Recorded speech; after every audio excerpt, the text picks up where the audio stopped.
Thank you. Good morning, everybody. Welcome to the Polk County Board of Commissioners meeting is Tuesday, March 22nd. Today, we have a small agenda, but if we please join me in a pledge of allegiance.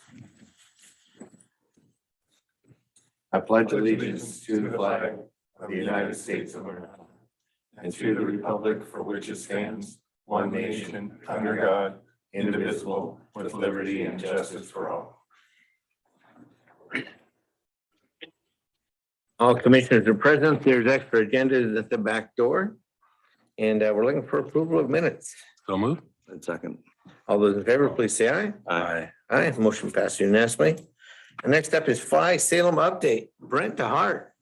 You please come up, state your name and address for us and welcome. Good morning, and thank you for taking the time on the agenda to see me. My name is Brent DeHart. I live at 599 River Drive in the thriving metropolis of Independence, Polk County. And good morning. I just wanted to give you some of the good news we are disseminating. Commissioners appreciate your interest in this, although the Salem Airport is physically located in Marion County. We've always viewed this as a regional effort to benefit not only regional quality of life and transportation options, but also economic development, especially important to a lot of agricultural, tourism, especially winery interests in Polk County. We've been at this about 4 years. As those of you who have followed the effort, a lot of things have changed. 4 years ago, if you told us to start, and by the way, you're going to face the grounding of the 737 MAX debacle, which set the whole industry back. And some of the resources we needed for a smaller market were sucked up into bigger markets, and that was a headwind.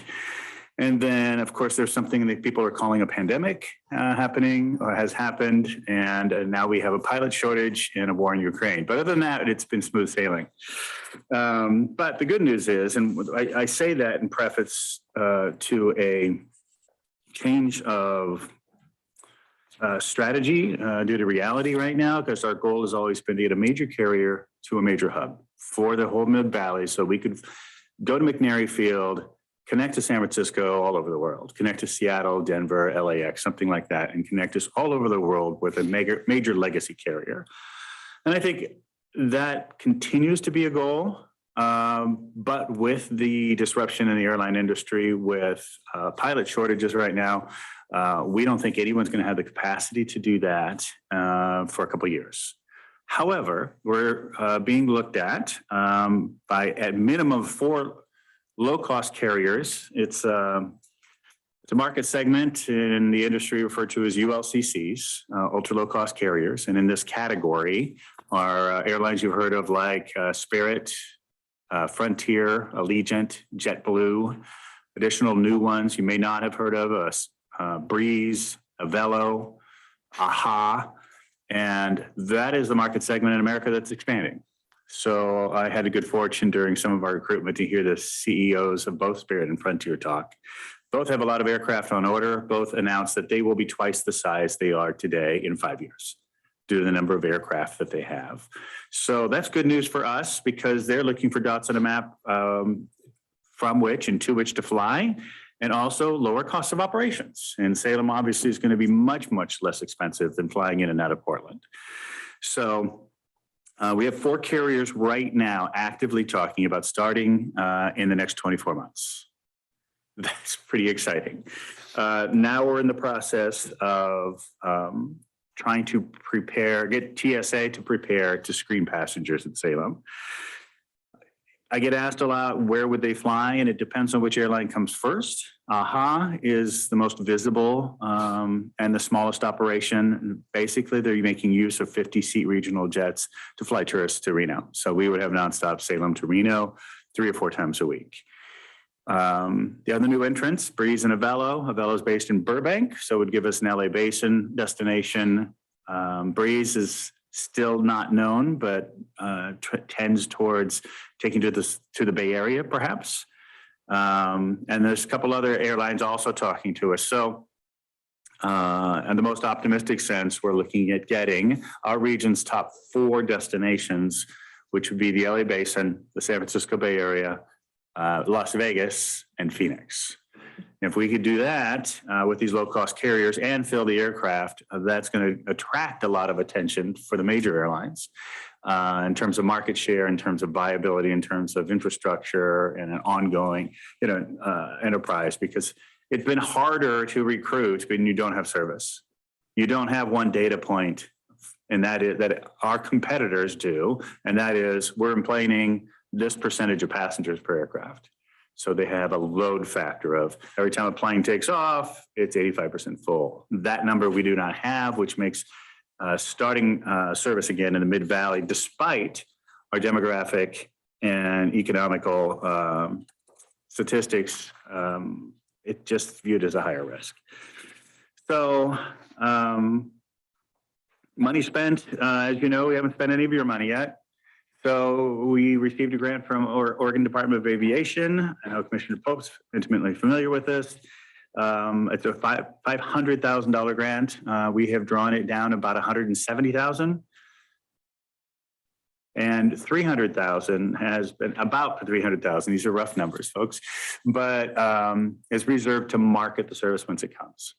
So we're anxious to get to the point where Travel Salem and the regional marketing agency are able to market the new option. So another bit of good news, like a bullet points of good news. So we've applied now for the third, what we refer to as SCASD. It's a Small Community Air Service Development Grant. It's a U.S. Department of Transportation program to be used to help people, municipalities and airport sponsors do exactly what we're doing. We were unsuccessful in the first two applications. This one, we're exceedingly optimistic, primarily because we now have 2 letters from airlines that went in with the packet that said we want to serve McNary Field. We have not had that before. Last round, almost everybody who was awarded a grant had a letter from an airline. This time around, not only do we have a letter, but we have 2 letters. And not only do we have 2 letters, as most people won't have any, because United's not expanding, Delta's not expanding, America's not expanding, Alaska's not expanding. So the airlines are not offering these letters of support for these SCASD grants, and we have 2. So if everybody who has a letter gets awarded, we'll definitely be in the top 10%. So that's exciting.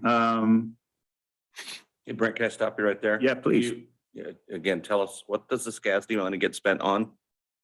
The application is in for $850,000. $800,000 would be earmarked for a minimum revenue guarantee fund. Locally, we have, and it's really important to understand our recruitment package. So our recruitment package, what do we have to do to entice them and frankly, lower their risk? And one is fee waivers, which have to be provided by the city of Salem. That'll go before the city council. April 22nd, I think, is the date of the council meeting that it should be on their agenda. The maximum they can offer is a 24-month fee waiver of landing fees, terminal rents, things like that. That's part one, number one. Part two is the marketing funds. So that's already established. Travel Salem has identified another 50,000 resources to market new service, in addition to 50,000 from the SCASD. So 800,000 will go into the, sorry about the acronyms, MRG in the minimum revenue guarantee fund, 50,000 to bolster up some marketing funds. So we have about 700,000, between 700 750,000 in pledges to fund this MRG from private sector individuals. Frankly, gentlemen, I'm a little nervous because it's been a couple of years since we asked for those pledges. At least one major contributor has relocated, and businesses change over the pandemic, and so we'll see how much of that 700,000 we can turn from pledges into checks. But we feel pretty confident we're going to take our 800,000 from the grant. We only need to come up with maybe 350,000 to match that as matching funds for the grant as per the application. But if we can get 700,000, it'll be a good number, and it'll give us a $1.5 million MRG, minimum revenue guarantee. And what that means is it's something all businesses would like. Basically, say if we come, we would like to see a minimum revenue during the startup period of 2 years. And if we don't achieve that minimum revenue, we want to be backfilled with the slush fund. So let's call it what it is. So it's lessening their risk. Mind you, should they come for 2 years and should it not work and should they tap the entire MRG fund, they're still going to lose money. There's no way we can take all the risk away from the airlines, but it is a mitigation piece that all the other competitors, which is everyone from, St. Augustine to Peoria across the nation. At the recent conference attended, there were 200 airport owners there, all seeking additional or new service. So the MRG fund, minimum revenue guarantee, frankly, I'm more optimistic than ever that we will put this fund together and it will not be tapped because the numbers are so persuasive, especially with the smaller aircraft that some of these startups will use and because of the price point, because suddenly it'll be less expensive than it is in PDX. It might be less expensive than it is in Eugene. But the price point I think will fill those aircraft. And the aircrafts vary which ones we're looking at flying in and out of Salem, depending on which carrier it is. Did I answer your question? Yeah, thank you. And my understanding is that the MRG is like the anti-card. You don't even start having a conversation with the provider unless you have it. We're saying it's in existence, but we're not asking anybody to put money in the bank at this time. Yeah. And they're all familiar with SCASD grants and its cycles. So yeah, but we have been telling them we have at least $750,000 of commitments. So If I can ask a question in just a second. So you have two possible providers coming in. How do you negotiate with them with that MRG grant? Do you give it all to the first two? And if you come in late, it's not possible, or? Yeah, it's going to be a great question. Thank you, Commissioner. It'll be negotiated. Fortunately, we have an excellent consultant who's getting us through the process because we have not been through it. And he does scores of these across the nation. So for 3 flights to Reno, they're not going to get much MRG. Well, actually, they're getting no MRG. They're not asking for it. But then it'll be a piece of the marketing funds, and it's going to be weighed depending on what are you bringing to the table. And right now there's some secrecy, some non-disclosure issues. If the airline knew what the other airline was doing, they would want to be first to get the biggest chunk of the incentive. But realistically, we're going to have to break it up. So at least one carrier has told us they're thinking we would launch at 4 flights a week to say LA Basin or San Francisco Bay Area. But frankly, whichever one we fly to, we're going to fly to the next one within 6 months. And we think you're a 7-day-a-week market. So they view us as 2 destinations, 7 days a week. And so they would launch at 4. And if they launch at 4, that's only going to be worth so much in terms of advertising, so much in terms of MRG. We will have to split it up amongst carriers. And we'll run out probably for some of the carriers that want to come would ask for it. Politically, it's nice. We've gotten support from Senator Wyden's office, which is super nice in terms of the TSA. Have not been overly enthusiastic about serving Salem. The TSA is a service agency for the federal government. However, they're not a policy. So if the FAA and the airline says there's going to be flights in Salem, TSA is required to serve us. But as you know, they can make it difficult or slow it down. So Senator Wyden's office worked in conjunction with Senator Merkley's office and sent a letter to the TSA. I believe that U.S. Representative Schrader's signature is on it as well, saying this is a priority for us. Please expedite. So that's nice to get that kind of help. Senator Patterson has been very supportive, and Raquel Moore Green, House District Representative, was able to secure some funding for Salem Airport to buy some equipment improvements at the terminal that we would need to do ground servicing. And that was $540,000, and we're still waiting for the governor to sign it, but it did pass the legislature, which would be an enormous help for the airport to be able to do baggage handling, de-icing equipment in inclement weather and things like that. So support from both chambers, both parties. We're very pleased about that. All right, I'm going to familiarize you guys real quickly with some of the public policy things, since you are a policy body. These are the questions, the three top questions we get. The carbon footprint is an issue, as we know, in our society, of particular importance to the Salem City Council. And one of the airlines, like Breeze, flies an Airbus 220. It's brand new. And the valuation from our consultant, I haven't been given permission to disseminate this, but basically, compare it against getting a 737 on Southwest or Alaska in Portland and flying to San Francisco. Per head, about 122 kilograms per person of carbon for that option. Flying this brand new Airbus 220 out of Salem to San Francisco would be a 67 kilogram, and that is a 45% reduction in CO2 emissions per head. That's good news, frankly. And it's pleasantly surprising for us. And it has to do with new generations of aircraft with more efficient engines. And that would be great news to be able to fly there and actually lower the carbon footprint from our current option. Not true of all aircraft. The 737 coming out of Salem, which is something Allegiant Airlines would fly, Avelo Airlines would fly. It's going to be 737 out of Portland or 737 out of Salem. So what we've done is remove the VMT, the vehicular miles traveled, off the road. At least from central Salem, it's about 130 miles of round trip traffic, much more than that from Dallas. But again, VMT is reduced, so it is still more beneficial because it's the same type of aircraft, but fewer vehicular miles. And lastly, a small regional jet, like a 50-seat regional jet, it would be a higher amount of CO2 emissions.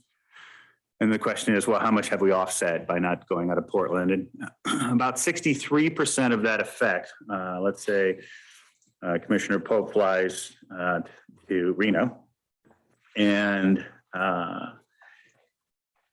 you would have chosen Portland. So flying out of Salem, that is about 63% of that carbon emissions is offset by what you would have done either way. So it's a kind of a sweeter way to say it, but it's not like every gram of carbon that's burned is new. It's all an alternative to what you would have flown out of Portland. And that's frankly in the public policy, the red herring. Well, airplanes are bad, jet fuel is bad. However, people are going to fly. They're going to see their kids, they're going to visit family, they're going to go to funerals, they're going to go vacation. And they're going to fly. The question is, are they going to get in round trip traffic and then fly or not? So we think when you look at those three scenarios, 2 out of 3 of those are actually a plus for the carbon footprint. And eventually the 50-seat regional jet will probably get phased out of the industry, would be my guess. Noise is another question. A lot of people are surprised we have 43,000 operations at Salem Airport. In a year, and that's 117 per day. That's a takeoff and a landing, or a takeoff or a landing, 117 per day. We're talking about, let's say the world gets great for our effort and we have 4 flights a day. That's still less than 4% increase of what people in the region are experiencing now. So a little concern to you because it flies over Turner. And when they take off, depending on which direction they're going, they may be flying over central part of Salem. But if it's during the day and it's a 4% increase on activity that's already existing, we don't think it's going to be a monumental change to people's quality of life. Is that 4 flights per day the initial estimate, or is that optimal?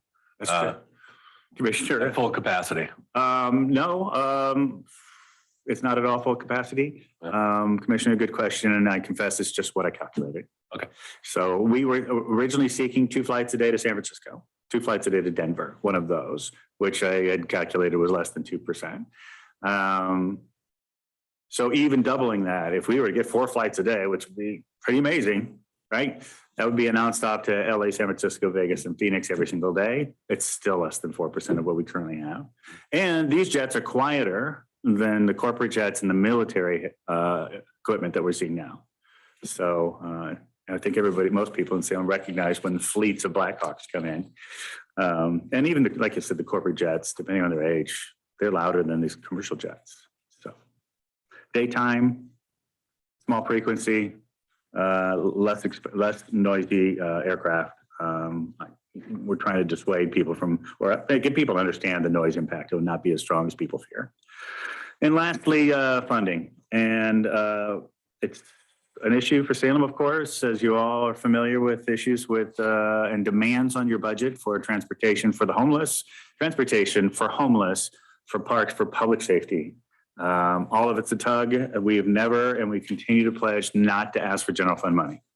So, and that is, frankly, I appreciate you taking the time to hear this, because it is something that it's a misperception in the greater community. And as opinion leaders, we appreciate you being able to understand. We understand the realities of general fund. And so the money at the airport is generated at the airport. The funds we're spending are either grant money or privately raised money. And you can't spend airport money on the homeless or for police officers. So it's one of those things that actually the airport does contribute in a reimbursement sort of way to the general fund, but no general fund flows to the airport, not from the county, not from the city. So so far our effort has been funded with the grant and private donations. And furthermore, once we start passenger air service, the base support that the airport gets, I hope I'm not boring you, gentlemen, but the base support that the airport gets from the FAA, the entitlement, as it were, is about $150,000 today. If you're emplaning passengers, it goes to $1 million.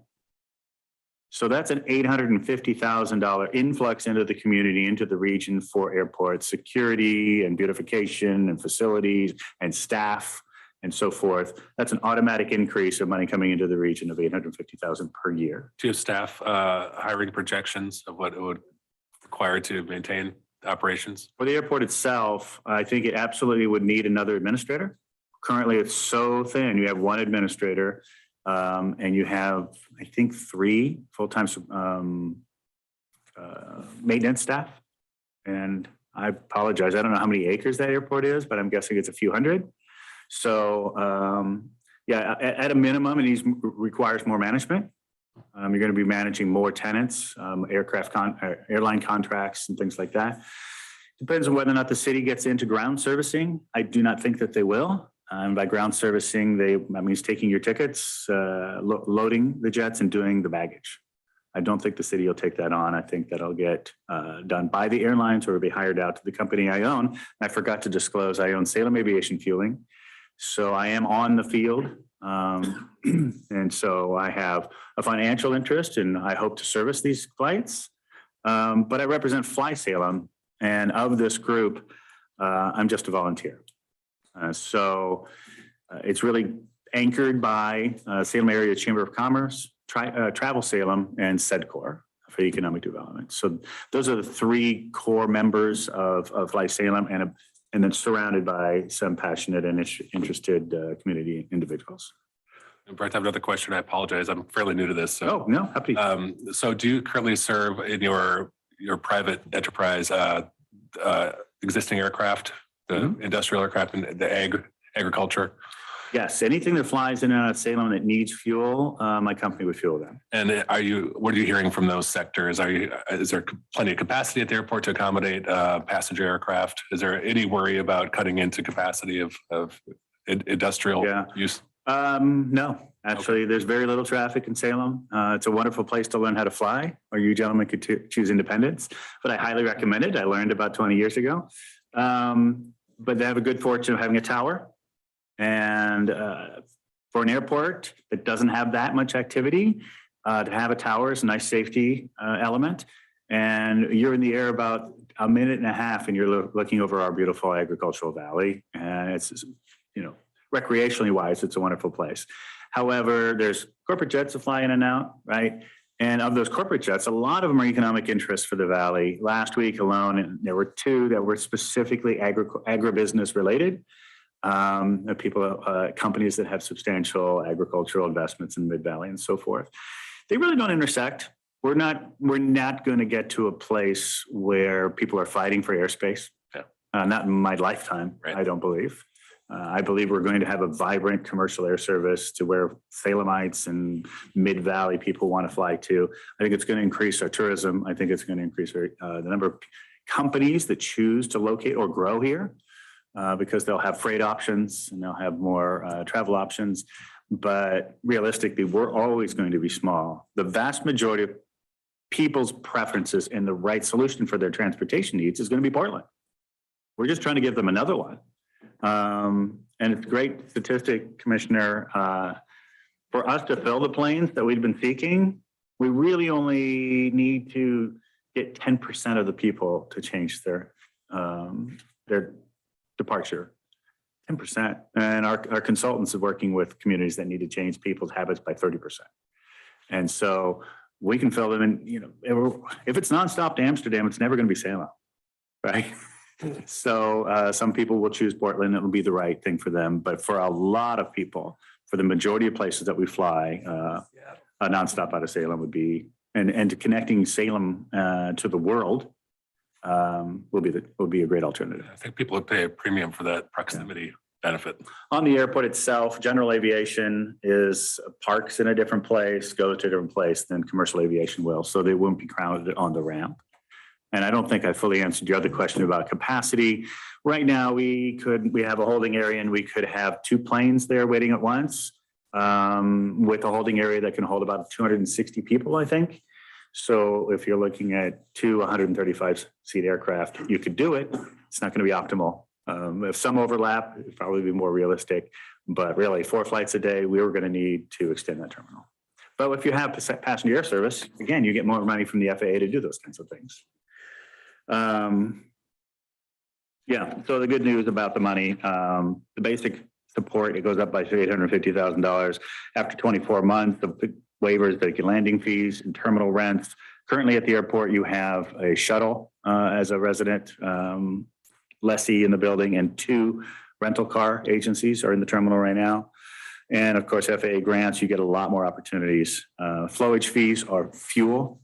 So when they buy fuel at Salem Airport, they would pay a flowage fee. Again, that goes into the budget and rents and so forth. So that is the good news, really good news. We're excited. I've learned over the last 4 years to be pessimistic. So when my consultant gets excited and optimistic, it's a little scary even. And I'm like, well, wait, you've taught me to be pessimistic. But that's the good news. And those are some of the public policy issues that we're discussing around the region. Our recruitment needs, as I discussed, the fee waivers, the marketing funds, the MRG. From Polk County, I don't know where you are in your budget cycle, but if there are lottery funds in economic development, I would think it would be completely appropriate to help the effort and to deposit some money in the MRG. It's being held in a dedicated account at Travel Salem. So it's being held with the nonprofit, with the mission, no intermingling of funds. Once the 24 months of initial startup are up, all the remaining MRG will be returned to the contributors. So if we use 10% of it, everybody gets 90% back. The other option is that the money is rolled over and reused towards another airline. But it still remains the contributor's asset until it is given to the airline. So if discussions come up here, and if there's discussion in economic development budget, and if there's any number of dollars that could be contributed to the minimum revenue guarantee under those terms, if you have questions, it would be very, very helpful. We are looking at our competition, and most all of them have dedicated funding sources. They have tot taxes, right? They've got countywide taxes like San Luis Obispo County. San Luis Obispo County dedicates a $2 million rolling MRG. They always have $2 million in the MRG, and they successfully recruited United to Denver, American to Dallas, Alaska to San Francisco, and Seattle. And there are a lot of parallels with San Luis Obispo with us.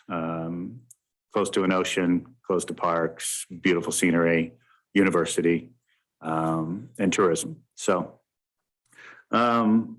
that's the need for us is pretty soon when they announce they're coming, Angie Onyewuchi, the CEO of Travel Salem, will be her job to go.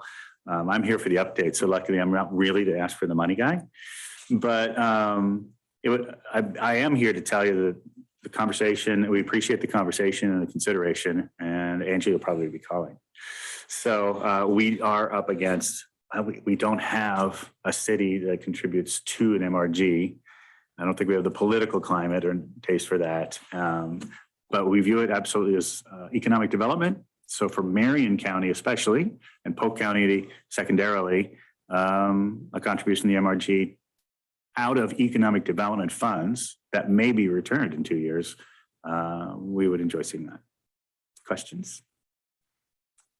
Can you share with us what Marion County's economic development contribution to this fund has been? To date, nothing. Okay. Yeah, I know Angie Onyewuchi is in front of them later this month. And I'm discussing with her when are you going to make that ask. She's both in front of the commissioners and talking to some staff. Fortunately, we've made some headway with a previous economic development director from the county who has moved on in his career. So that relationship has to be rebuilt in that education process. So, you know, just trying to be real. It's so new to people. They don't get, the city of Salem does not understand what it owns. One of the department chairs, I cannot name, says we're the only airport in the nation that doesn't make money at the airport. And they don't really understand what they own, and they won't until it happens to them, I think. And then it'll be so extraordinarily vibrant. I mean, in terms of freight, in terms of jobs, Garmin is employing whatever 1,000 people there with very good jobs. The National Guard is on the field. And I left with you, gentlemen, and if you want to start a file folder of McNary Field information, I wouldn't hate that. But who uses Salem Airport? I put this together along with the general manager at our airport. It surprises everyone. It surprised me, and I've been there 19 years. So when you think in terms of people, some people have a perception that it's rich people with toys.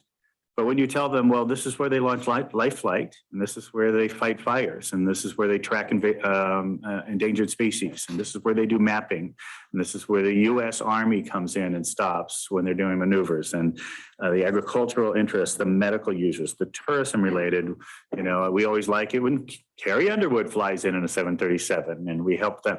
I mean, sometimes the casinos, performers will come into Salem and so forth. So it's all over the board, the Civil Air Patrol, a weather observation, and you guys have the list, but it's long in terms of the number of sectors in our society that need an airport, not the least of which will be for our resilience when the Cascadia event happens.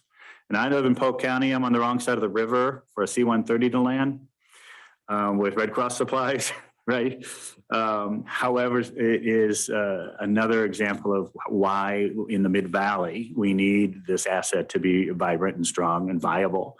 And the influx of money will help all of us in that regard, because, you know, if it's not in my lifetime, I think it's going to, the Cascadia event will happen in my kid's lifetime. I feel that it is, you know, I'm convinced that it's coming, and it'd be nice to have the infrastructure to make it ready. So Polk County, I mean, Marion County, yeah, we would like to get them to understand. It's difficult because Angie Onyewuchi and I and our consultant are the only ones that have been in front of these airlines and seeing the competition, the counties, the ports, people with SEDCOR's job. And the answer to that, Commissioner Pope, is no, they haven't contributed other than to help us with dissemination of information, but no financial contribution. But then I go and I see 200 cities and the person standing there is their economic development person, or it's the tourism and travel, like Angie's position, or it's the airport owners. And there's somebody who is being paid to recruit. We don't have that. So we rely on volunteers and the consultant, and now more so recently, Angie, of course. But we feel a little bit of a disadvantage that we do not have a political champion. And think it's nice, good news I shared about the state house. And we are going to get support for what we need in city council coming up in the next few votes. But it'd be nice to have the counties recognize what it's going to be, and not get hooked up on who owns it. Doesn't matter who owns it anymore. It matters to Marion County who owns Oregon Gardens when they give them $500,000 of economic development money, right? Is it good for the valley? Is it good for economic development? It doesn't really matter who owns the asset when you're talking about economic development, going to some independent businesses or to a public asset. So Brent, when was the last time we had a commercial flight in Salem? Depends on what you count. There were flights in 2015, I think. Seaport Airlines. Seaport Airlines was basically flying a essential air service route, EAS. That's a federal program to give service to Newport, North Bend. So they were flying Newport, Portland to connect them. And that also was part of trying to get, is it NOAA? What's the agency that was going into there and get their connectivity and so forth, which didn't pan out.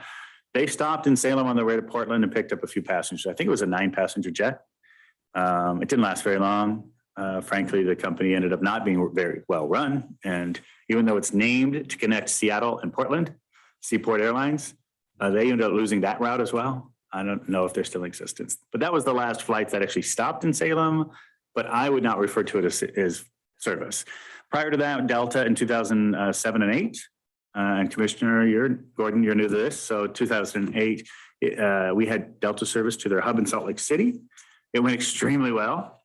It's another public perception issue where people, because it went away, they thought it failed.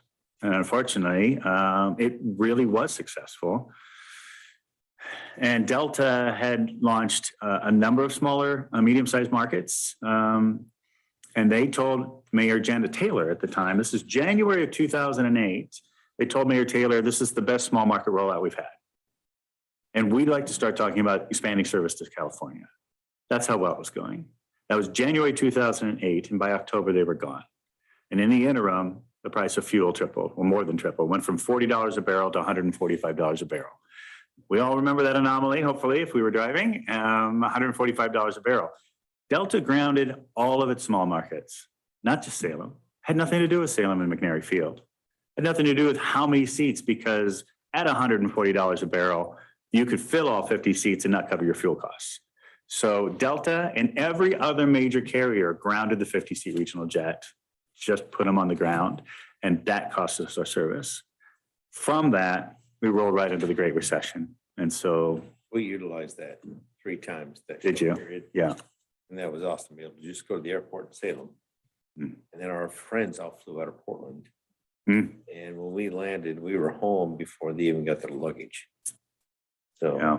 it's amazing having a local airline. I'd love to go back. Yeah, it is remarkable. And with the pandemic and with the TSA, people are gravitating to the smaller airport experience. So to get on with 137 people at the most, yeah, it's attractive people at the one gate.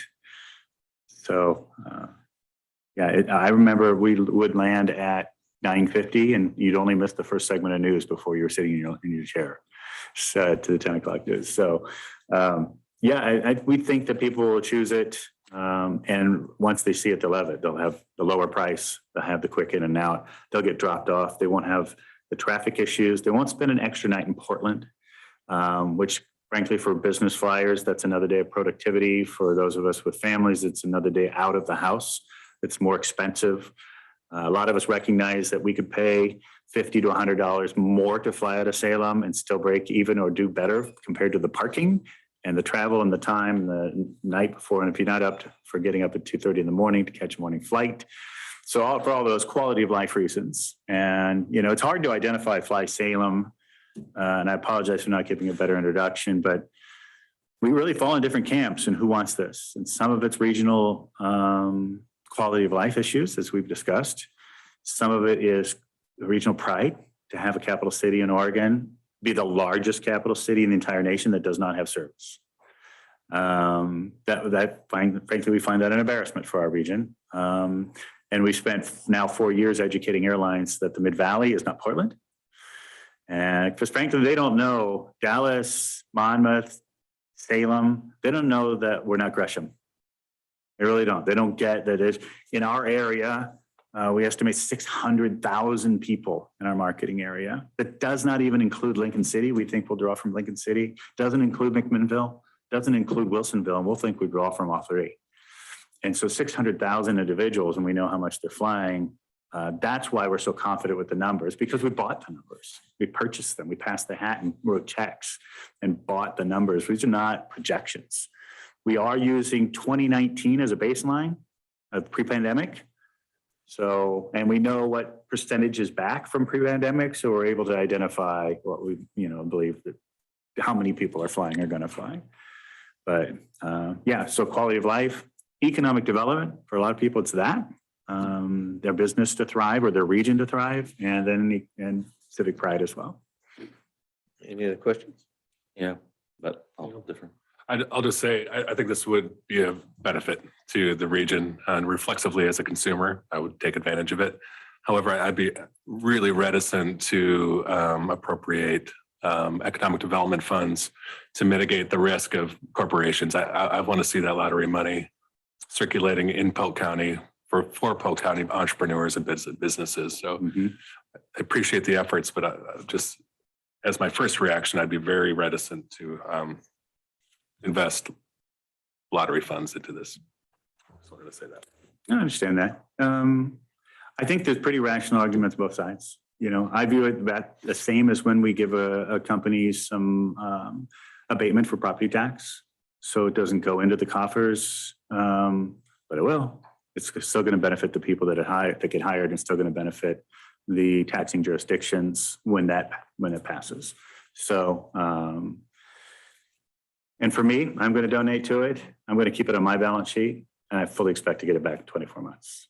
And it will have done something good without an expenditure. So, but you're policymakers, so you get to weigh all of those things. And I appreciate you even listening to the perspective of how it might be of value to Polk County. Anything else? So my two things are parking first. And so understanding what the current parking system looks like and how it may need to be expanded. Because I think I heard you say the terminal has a 265 person capacity. And so of course that also can then relate directly to parking slots, because a lot of those are single travelers. And then additionally, I think I want to understand where the Salem City Council is in this effort today, because I think it's important for us to know what the political atmosphere is. And we have a jurisdiction, the airport in the middle of it. And I want to know where, because again, I'm not going to be coy about it. The fact is we lost a major transportation element in Salem because of that council. So I want to understand what we're up against, because I support Fly Salem. I support everything you all have been doing, that. And as a consumer, I would like to be using Salem Airport.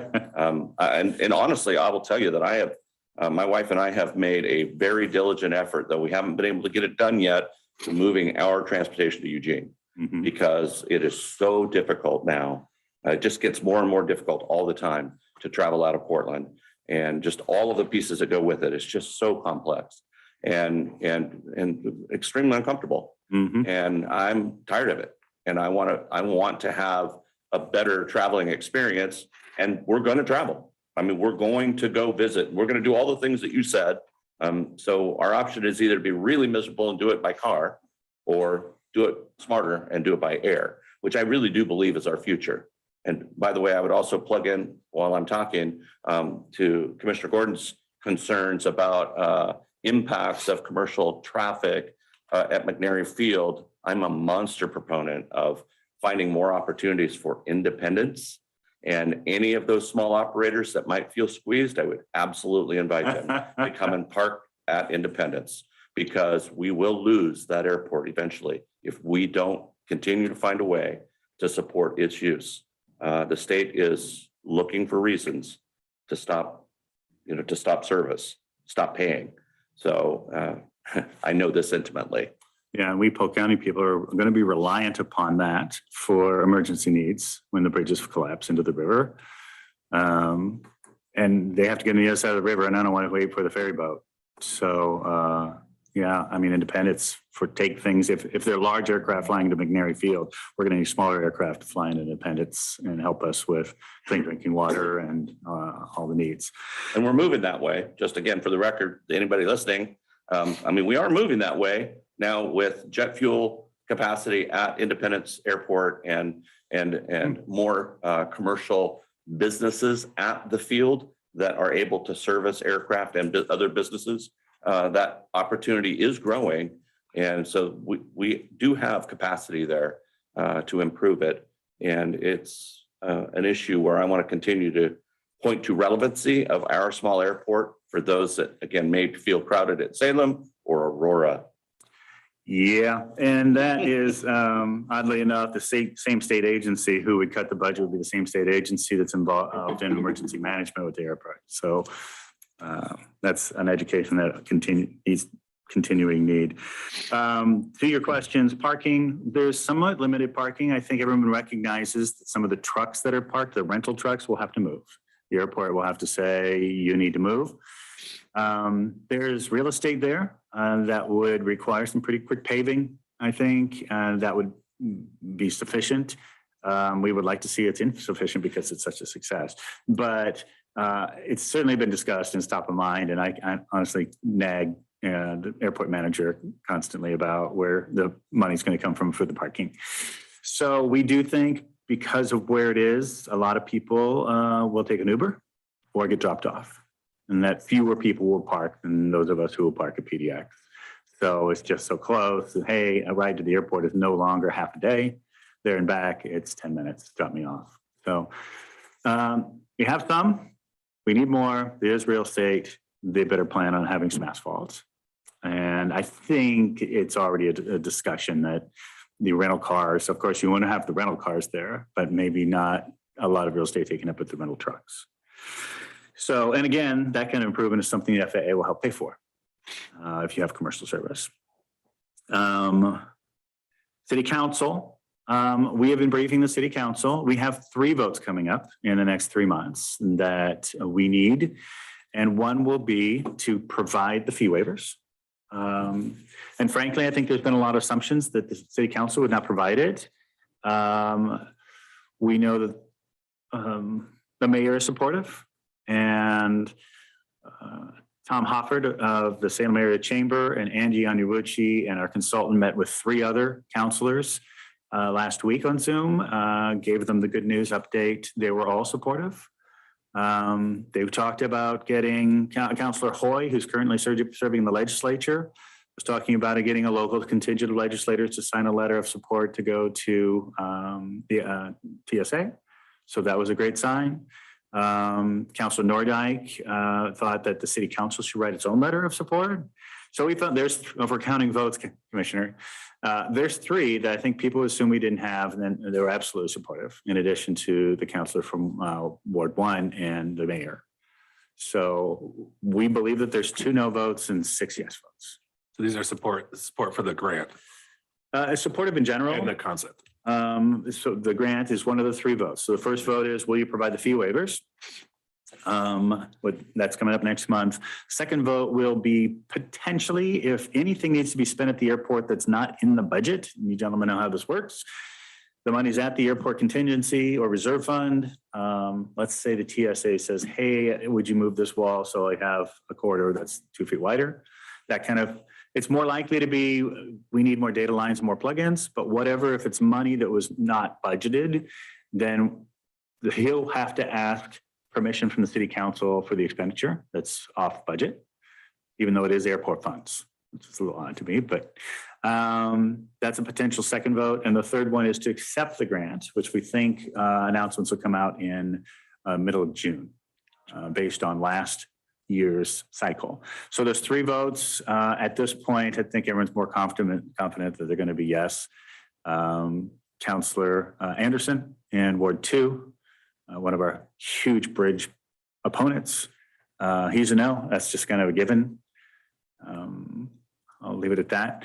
When it came to applying for our current grant with the feds, the vote was 7-2, and it was councilors in Ward 2 and 4 that voted no, don't even apply for the grant. But when the federal government says, hey, we'd like to drop $850,000 in your community, we think we're going to get a yes. Those are the 3 votes that we really need. And the kinds of things that they've talked about in the climate action plan, they have no control over, unfortunately.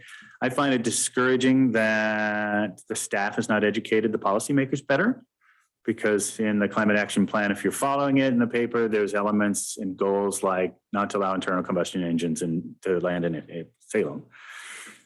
That's not something that they can regulate. So certainly I'm a former policymaker, and if we're going to set criteria from which to be judged, we shouldn't set criteria on things that we have no control over. And they do not, they cannot regulate types of aircraft or types of fuel or who can land. They don't have the power to do it. FAA put down to them very hard for trying to do so. So all of those things are regulated at the federal level. I neglected to say in the comments about carbon, the whole industry knows this worldwide, if not even just America. United has ordered 100 electric aircraft from a German company. One of our customers, NetJets, a fractional corporate model, they've ordered 150 electric aircraft. These things haven't even been approved by FAA yet. Salem will get an electric aircraft charging station probably before there's electric aircraft approved by the FAA. This whole industry is moving towards electrification where they can. I already spoke to the more efficient aircraft. My fuel supplier, I'm a retailer, my fuel supplier is providing 2 million gallons to Boeing in development of sustainable, I'm trying to remember the acronym, sustainable aviation fuels. So biofuel, as it were, for aircraft. Well, frankly, America's way behind in it. South Africa's been using biodiesel related jet fuel for a long time. So the industry, when it comes to carbon footprint, is already moving, regardless of what the policymakers in Salem, Oregon think. They don't need to, because it's the reality of our world and our society and their industry. And so all of these things are, they can't affect the change of pace of technology. Thank you. Right? So they can't affect that, and they don't control, they do not regulate the airways. So market driven. yeah. And there's a great quote that I've shared with them, and it came out of the Singapore Air Show. It's like, this is the biggest issue facing us, electrification, and the biggest opportunity for us in electrification. So right now, technology, we're looking at maybe a 19-seat jet that could go 200 miles. For us, regionally, I think we'll see people flying Mid-Valley, Sun River, Mid-Valley Bandon, Mid-Valley Coast, Mid-Valley PDX in electric aircraft. What's the recharge time after that flight? I don't know. And there's literally scores of companies that have all developing these types of aircraft, and they're called, for your information, that's E for electric, VTOL, which is vertical takeoff and landing. So these, if you can visualize, if you Google eVTOL, you'll learn a lot. But visualize a drone, right? That will use electric driven propellers, take off vertically, and then fly like an airplane. Quietly too. So it's noise, it's carbon, flexibility, air taxis, getting cars off the road, safety element versus going over the mountain in winter. A lot of things. I think that'll be one of the very early adopters, in addition to small freight, because UPS and FedEx both fly out of the Mid-Valley. So in little aircraft, so those things will switch. Helicopter use for personal transportation will change. A lot of these things are coming to the industry already. Fuel, parking, council. Did I answer your question? Okay. Okay. Thank you. Thank you, gentlemen. I appreciate the time and the interest and the opportunity in the venue to educate the public a little bit more. And I put on the document I gave you, I put my contact information. If later this afternoon, you're like, oh, I didn't ask Brent this, feel free to reach out. Have a good day. Thanks, Brent. Any non-listed items today? Nope. Doing none, we're adjourned.